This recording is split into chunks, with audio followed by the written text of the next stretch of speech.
जय हिंद दोस्तों, मैं कुंदन स्वागत करता हूँ मेरे YouTube channel A1 examination guide में। आज मैंने फिर एक नई वीडियो लेकर आया हूँ जिसमें 25 टॉप जी के प्रश्न है जो कि बहुत ही ज़्यादा महत्वपूर्ण है। तो आप लोग ध्यान से देखिएगा। वीडियो स्टार्ट करते हैं। आपका पहला प्रश्न है, भारत का संविधान कितने समय में तैयार हुआ था? इसका सही आंसर हो जाएगा ऑप्शन नंबर बी, 2 वर्ष 11 माह 18 दिन। अगला प्रश्न है, ओलंपिक ध्वज में कितने गोले होते हैं? ओलंपिक गोले में 5 ध्वज होते हैं। ऑप्शन नंबर सी बिल्कुल सही उत्तर होगा। भारत की मुख्य भूमि का दक्षिणतम बिंदु कौन सा है? तो इसका सही आंसर हो जाएगा ऑप्शन नंबर बी, कन्याकुमारी।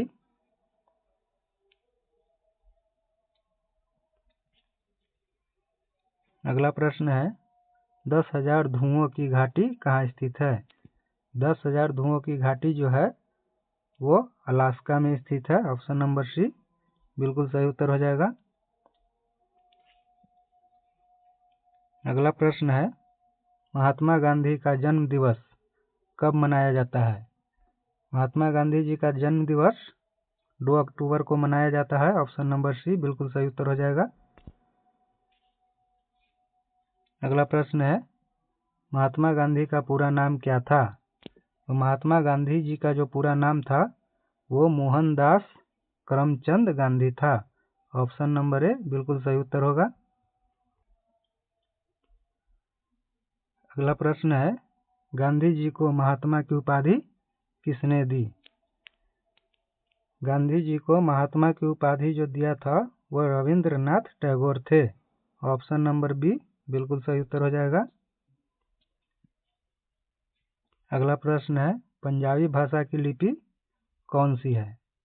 इसका सही आंसर हो जाएगा ऑप्शन नंबर बी, गुरुमुखी।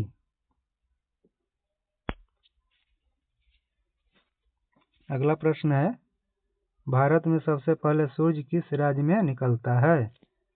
तो भारत में सबसे पहले सूर्य अरुणाचल प्रदेश में निकलता है। ऑप्शन नंबर सी बिल्कुल सही उत्तर हो जाएगा।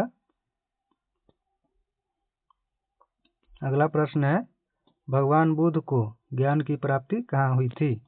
तो भगवान बुद्ध को ज्ञान की प्राप्ति बोध गया में हुई थी। ऑप्शन नंबर सी बिल्कुल सही उत्तर होगा। अगला प्रश्न है, भारत का सर्वोच्च वीरता पदक कौन सा है? भारत का सबसे बड़ा वीरता पदक जो है वो परमवीर चक्र है। ऑप्शन नंबर बी बिल्कुल सही उत्तर हो जाएगा। अगला प्रश्न है, आर्य समाज की स्थापना किसने की थी? आर्य समाज की स्थापना स्वामी दयानंद सरस्वती जी ने की थी। ऑप्शन नंबर सी बिल्कुल सही उत्तर हो जाएगा। अगला प्रश्न है, हिंदी भाषा की लिपि कौन सी है? हिंदी भाषा की लिपि देवनागरी लिपि है। ऑप्शन नंबर बी बिल्कुल सही उत्तर होगा। अगला प्रश्न है, रघुवंशम किसने लिखा? रघुवंशम कालिदास ने लिखा था।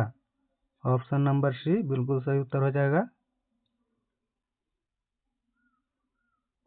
अगला प्रश्न है, भारत का शेक्सपियर किसे कहा जाता है? भारत का Shakespeare option number A Kalidas को कहा जाता है।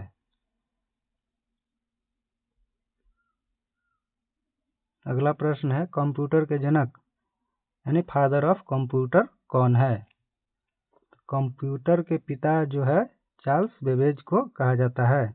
ऑप्शन नंबर सी बिल्कुल सही उत्तर हो जाएगा। अगला प्रश्न है, हिंदी भाषा का पहला समाचार पत्र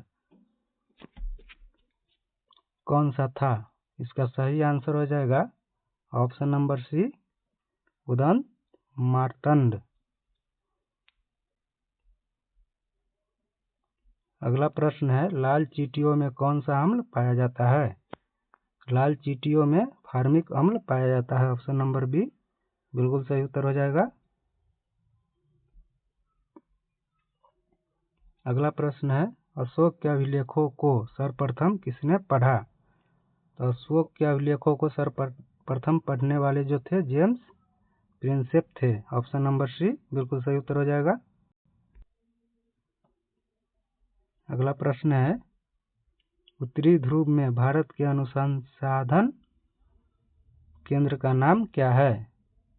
इसका सही आंसर हो जाएगा ऑप्शन नंबर सी हिमाद्री।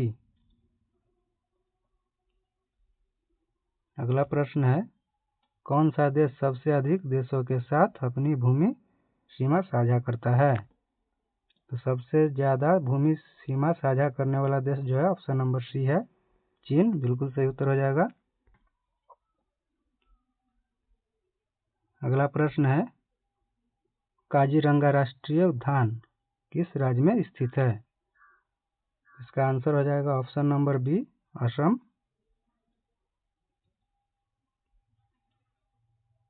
अगला प्रश्न है, पीलिया किस अंग का रोग है? पीलिया जो है वही यकृत यानी लीवर का रोग है। ऑप्शन नंबर बी बिल्कुल सही उत्तर होगा। अगला प्रश्न है, क्लोरोफिल का खनिज घटक क्या है? क्लोरोफिल का खनिज घटक आयरन होता है। ऑप्शन नंबर बी बिल्कुल सही उत्तर होगा। अगला प्रश्न है, कौन सा मुगल बादशाह अशिक्षित था? तो अशिक्षित मुगल बादशाह जो था वो अकबर था। ऑप्शन नंबर सी बिल्कुल सही उत्तर होगा।